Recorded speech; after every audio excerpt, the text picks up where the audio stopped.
Mau kita menghambakan diri kepada Allah, silakan. Mau kita sholat, silakan. Mau tak sholat, silakan. Mau bersedekah, silakan. Mau tak bersedekah, silakan. Mau gunjing orang, silakan. Mau maki orang, silakan. Mau ambil hak orang, silakan.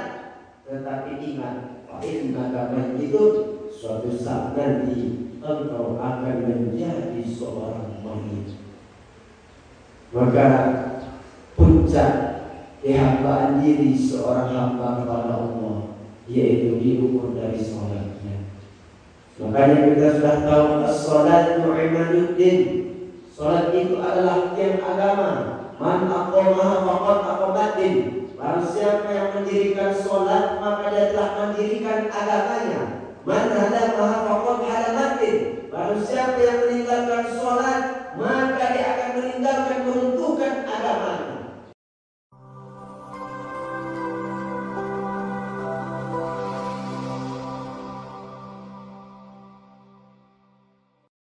Bismillahirrahmanirrahim. Assalamualaikum warahmatullahi wabarakatuh.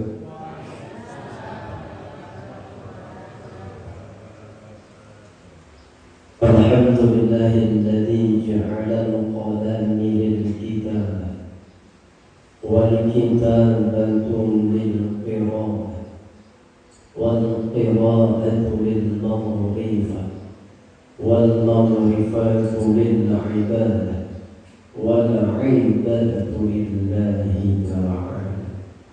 Asyhadu an la ilaha illallah wahdahu la syarika lah wa asyhadu anna Muhammadan 'abduhu wa rasuluhu alladzi la nabiyya ba'dahu. Allahumma salli wa sallim wa barik ala sayyidina Muhammad wa ala ali sayyidina Muhammad. Rabbi ishrah li sadri wa yassir li amri wahlul 'uqdatam min lisani yafqahu qawli yafqahu qawli yafqahu qawli ya arhamar rahimin. Bismillahirrahmanirrahim. Bismillahirrahmanirrahim. Bismillahirrahmanirrahim. Bismillahilladzi la yadurruhu ma'a ismihi syai'un fil ardi wa la fis samaa'i wa huwas samii'ul 'aliim. Hadirin Bapak, Ibu-ibu, orang tua saya yang saya muliakan, kembali kita bersyukur kepada Allah Subhanahu wa Ta'ala yang mana Allah masih berikan nikmat panjang umur. Begitu juga Allah masih berikan nikmat kesehatan, dan yang paling spesial dalam hidup kita, Allah masih berikan nikmat kekuatan besar tarikan iman di dalam dada kita. Tak berguna rasanya nikmat itu, Ibu. Kita punya nikmat kesehatan, kita memiliki nikmat kesempatan, tetapi kalau kita tidak punya nikmat manisnya iman, maka kita pun tidak bisa melangkahkan kaki dan mengayunkan tangan dari rumah masing-masing menuju masjid yang kita cintai ini. Maka berhak kita bersyukur kepada Allah Subhanahu wa Ta'ala.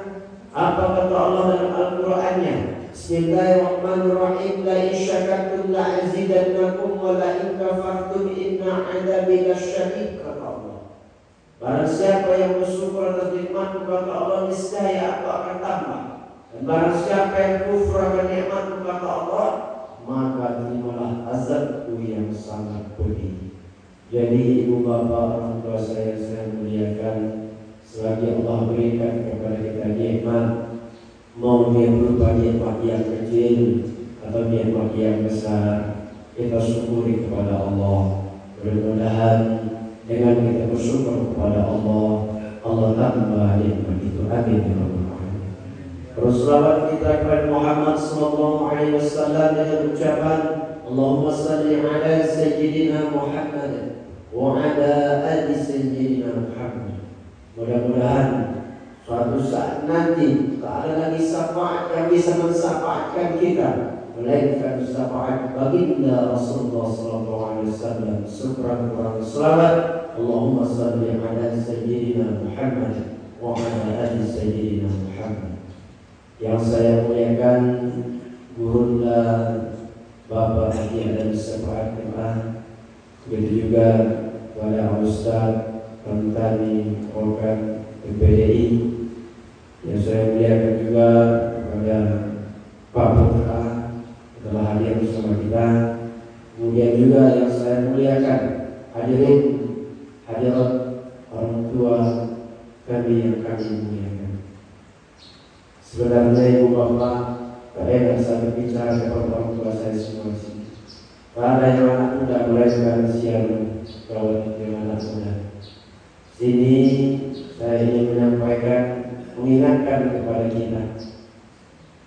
Rabbana atina fid dunya hasanah wa fil akhirati hasanah wa qina azabannar. Apa sih tujuan hidup kita yang hidup di atas dunia ini? Ada dua tujuan hidup kita. Yang pertama, Rabbana atina. Yang pertama ingin mendapatkan kebahagiaan hidup di atas dunia. Dan yang kedua tujuan hidup yang abadi kekal selama-lamanya. Rabbana atina fid dunya hasanah wa fil akhirati hasanah wa qina azabannar. Tujuan hidup yang pertama, hidup di dunia dengan bahagia, memiliki segala apa yang kita inginkan. Dengan catatan ibu, yang bernyawa akan nanti mati. Setelah nanti kehidupan yang ada di dunia setelah habis, maka akan melanjutkan perjalanan hidup yang kekal abadi selama-lamanya, yaitu nanti di akhirat. Bagaimana kita untuk melengkapi perjalanan kita nantinya sampai kebahagiaan berikutnya? Maka tentukanlah dari perjalanan hidup kita yang ada di dunia ini sekarang. Maka ada pesan malaikat Jibril alaihissalam kepada baginda Nabi Muhammad SAW. Apa pesan yang pertama disampaikan malaikat Jibril alaihissalam kepada baginda Nabi Muhammad SAW? Isma syi'ta fa innaka mayyitun. Hiduplah sesuka hatimu, hiduplah bagaimana maumu, hiduplah sebagaimana yang engkau mau. Tetapi ingat, fa innaka mayyitun. Suatu saat nanti engkau akan menjadi seorang manusia. Jadi hidup yang bagaimana yang kita mau, ibu bapak orang tua saya muliakan, silakan. Mau kita menghambakan diri kepada Allah, silakan. Mau kita sholat silakan, mau tak sholat silakan, mau bersedekah silakan, mau tak bersedekah silakan, mau gunjing orang silakan, mau mati orang silakan, mau ambil hak orang silakan. Tetapi ingat, innaka mayyitun, suatu saat nanti engkau akan menjadi seorang mayyit. Maka puncak kehambaan diri seorang hamba kepada Allah yaitu diukur dari sholatnya. Makanya kita sudah tahu as-salatu imaduddin. Sholat itu adalah tiang agama. Man aqamaha faqad aqamaddin. Barang siapa yang mendirikan sholat, maka dia telah mendirikan agamanya. Man hadamaha faqad hadamaddin. Barang siapa yang meninggalkan sholat, maka dia akan meninggalkan, meruntuhkan agamanya. Ibu bapak yang saya muliakan, Allah perintahkan haji, maka turunlah ayat. Allah perintahkan bayar zakat, Allah turunkan ayat. Apalagi ibu bapak, Allah perintahkan haji, Allah turunkan ayat kepada kita. Allah perintahkan berzakat, Allah turunkan ayat kepada kita. Allah perintahkan berpuasa, Allah turunkan ayat kepada kita. Tetapi sholat dijemput oleh Nabi kita. Nabi kita dijemput oleh dua para malaikat dan bertemu kepada Allah. Ini pesan yang sangat penting yang disampaikan Allah kepada Nabi kita. Sholat. Yang pertamanya sholat itu ibu bapak yang diperintahkan Allah kepada Nabi kita. Kalau saya tidak silap 50 waktu. Makanya 9 kali lagi ketika Isra dan Mi'raj itu Nabi kita turun naik dari bumi sampai Sidratul Muntaha, maka berkuranglah 5 menjadi 5. maka 5 ini pun susah kita untuk mengerjakannya. Kenapa begitu? Maka ibu bapak, ketika kita haji melontarkan jumroh itu ada 3 tempat melontar jumroh, itu sekali lemparkan 7 batu. Kenapa tidak sekaligus yang 21 itu dilemparkan langsung? Kenapa? Butuhnya itu perjuangan untuk melawan setan, itu butuh nafas yang panjang. Kenapa begitu? Jika kita bangun dari rumah sampai masjid ini, kita pun berpikir dihasut oleh setan. Sianu dan bayi masuk ini. Rumah dia masih bayar. Sojo air di rumah. Setan pun mulai menggoda. Sesampainya kita di perjalanan, setan pun akan menggoda lagi. Pulang dan mati lampu di jalan kok payah. Apakah sampai situ setan menggoda? Tidak. Sampai masuk ke masjid setan pun menggoda. Dan sholat sunnah leh. Oka telah berbalai komandan. Itu karena setan. Setan terus akan menggoda kita. Terburu-buru kita datang untuk sholat terburu-buru, sehingga wudhu kita pun tidak sempurna. Ibu bapak yang memuliakan, makanya puncak seorang hamba itu menghambakan diri, yaitu sholat kepada Allah Subhanahu wa Ta'ala. Kalau kita bercanda kepada teman kita pukul punggungnya, mungkin dia tidak marah. Kalau kita pukul nanti kakinya, dia tidak marah.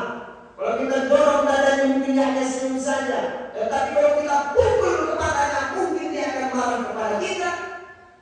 Kenapa begitu? Yang paling mulia di atas tubuh kita ini yaitu kepala kita. Ketika kepala kita sujud setara dengan kaki kita, maka disitulah puncak kehambaan kita kepada Allah Subhanahu wa Ta'ala. Hadirin jamaah sholat subuh yang saya muliakan. Maka daripada itu, wahai bapak-bapak, ibu-ibu, ada sebuah cerita. Ada bapak-bapak tua yang berumur 60 tahun. Bapak ini kaya, sungguh kaya bapak ini. Hartanya banyak, anaknya banyak, berusia 50 tahun. Suatu saat ketika itu ada pemuda bertanya kepada bapak, wahai bapak, berapa umurmu sampai saat ini? Bapak ini menjawab, umur saya 50 tahun, anak muda. Berapa anak bapak sampai saat ini? Anak itu pun bapak itu menjawab, anak saya ada 5. Dan anak muda itu pun meneruskan pertanyaannya, berapa sekarang harta bapak yang bapak miliki? Harta saya banyak. Tetapi sekali lagi tanyakan anak muda ini, berapa anak bapak yang bapak punya? Bapak itu pun menjawab, anak saya cuma 1. Harta bapak berapa? Harta saya sampai 10 sampai 30 juta. Anak bapak tadi 1, hartanya sampai 10 sampai 30 juta. Umur bapak sampai tadi berapa? Umur bapak, umur saya hanya 15 tahun sampai 20 tahun. Anak ini pun geleng-geleng kepala. Kenapa begitu? Jelas video data bapak ini usianya 50 tahun, anaknya ada 5, kekayaannya begitu banyak. Anak muda ini pun mengatakan, wahai bapak, kenapa engkau berbohong kepada saya sejak pertanyaan yang saya lontarkan kepadamu? Bapak ini sedikit tersenyum. Wahai anak muda, memang betul dia data hidup saya engkau sudah tahu. Tetapi kenapa saya katakan umur saya yang 50 tahun ini, saya katakan hanya 10 tahun sampai 15 tahun.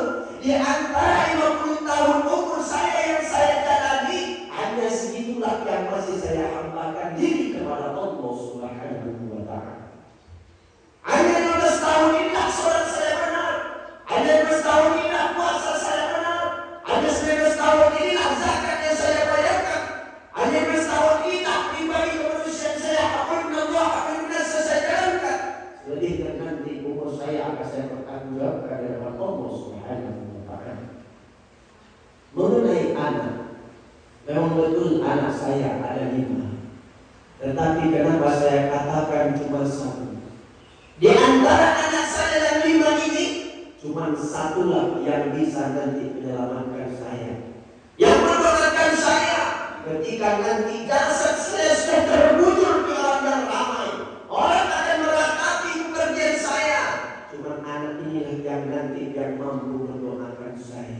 Cuman ada belahan jantung, belahan jiwa yang bisa nanti mendoakan ketika saya mati, mendoakan saya ketika saya mati. Selebihnya anak saya nanti berperang memperingati bagaimana nantinya harta warisan yang saya tinggalkan. Mengenai harta, yang betul, harta saya banyak, sulit untuk dihitung. Di setiap diskusi itu ada. Ruko saya banyak, kebun saya lebar.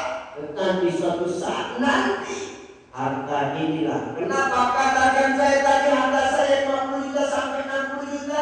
Di antara harta saya yang banyak ini, cuma segitulah saya masih jalankan jalan yang diridhoi oleh Allah. Cuma segitulah yang saya sedekahkan ke masjid, saya bantu fakir miskin, saya santuni anak yatim, saya keluarkan zakatnya. Selebihnya harta saya nanti akan saya bertanggung jawabkan di hadapan Allah Subhanahu wa Ta'ala. Ibu, orang tua saya, bapak yang saya muliakan, maka selagi kita hidup di atas dunia ini, maka kita perhitungkan, karena hidup bukan hanya sekadar hidup. Setelah kehidupan dunia ini akan ada nanti perkataan hidup yang ada di selama-lamanya. Makanya manusia itu akan nanti menyesal ketika dia sudah mati, dia pun menyesal. Laula akhartani ila ajalin qarib, dia ingin kembali lagi ke dunia ini untuk sholat. Habis nanti dalam kubur manusia akan ada menyesal. Dalam surah Al-Kahfi ayat 49 dijelaskan, mani hazal kitab la yughadiru saghiratan wa la kabiratan illa ahsaha. Manusia ini berbagai macam nanti ibu penyesalan yang dapatkan nantinya di akhir sana. Mungkin bisa jadi selama dia hidup di dunia ini dia punya salah-salahnya ditutup-tutupinya. Coba kita bayangkan ibu bapak di negeri kita ini, hukum itu tajam ke bawah, tumpul ke atas. Maka orang yang punya Allah yang benar yang bisa menutupi bagaimana hukum yang dia berikan, tapi dia tidak bisa berhasil di atas dunia ini. Tetapi nanti sampai di akhirat kelak bertemu dengan pengadilan Allah, la yughiratan wa la saghiratan wa la kabiratan illa ahsaha. Kitab apa ini ya Allah? Kitab apa ini ya Allah? Diserahkan nanti catatan amal kita, mulai dari yang baik sampai yang buruk. Dicatatkan nanti, nampak di situ. Satu tetes tinta pun takkan hilang dari hadapan Allah Subhanahu wa Ta'ala. Makanya nanti dia akan menyesal, tercengang-tercengang, dosa apa ini ya Allah? Apa ini ya Allah? Kebaikan apa ini ya Allah? Maka kuncinya kita sholat kepada Allah Subhanahu wa Ta'ala. As-salatu imaduddin, sholat adalah tiang agama. Salat miftahul jannah, sholat adalah pintu surga kita, pintu kebaikan kita. Ada seorang anak yang berbakti terhadap kedua orang tuanya. Ketika orang tuanya sudah tua, dimandikannya, dirawatnya orang tuanya, diberikannya kemauan-kemauan apa yang diinginkan oleh orang tuanya.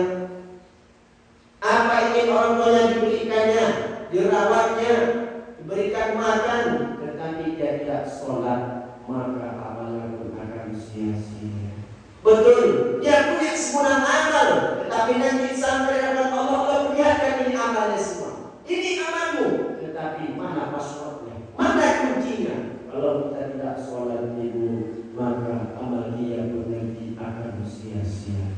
Ma'asyiral muslimin, jamaah yang Allah muliakan, sesungguhnya di hari kiamat nanti amal yang paling pertama yang ditanyakan oleh Allah Subhanahu wa Ta'ala ialah sholat. Sholat nanti yang pertama kali ibu yang ditanya oleh Allah Subhanahu wa Ta'ala di hari kiamat. Makanya sekarang kita punya kesempatan, punya kesehatan, jangan sering-sering tunda sholat kita. Karena kita bekerja, sibuk dengan pekerjaan kita, nanti sajalah, tunggu sajalah. Banyak ini ibu, ketika nanti azan sudah berkumandang, hayya 'alas shalah, ibu-ibu sering memulai di rumah, sering memulai ketika azan sudah berkumandang, mulai masih kacau. Kota kacau mulai dulu. Azan dari sudah. Hayya 'alal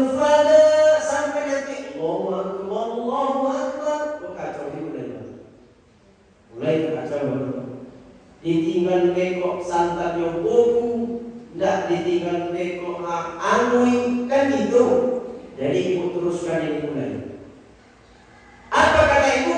Orang masih azan, tunggu saja nanti koma. Ini setan sudah mulai buru-buru. Lekok lah, dulu mau komat ya. Azan mau baru sampai lah, kan itu. Setelah ibu menyelesaikan gulai yang ibu kata, gulai sudah masak, ibu salingkan ke tempatnya. Habis itu orang komat. Qadqamatis sholatu qadqamatis sholat. Komat ngomong cuci lah wadi cakap yang modal. Dicuci pula wadi yang modal. Jadi apa pun waktu pun berjalan. Kan? Waktu berjalan setan pun mulai semangat untuk menggoda. Nanti saja, cuci saja piring yang kotor itu dulu. Orang masih di koma. Jadi takbir imam pertama. Allahu Akbar. Masuk rakaat pertama. Mandilah badan roda besok sakit pulang kotor mati Allah kotor badan. Kan itu masih semangat setan untuk menggoda kita.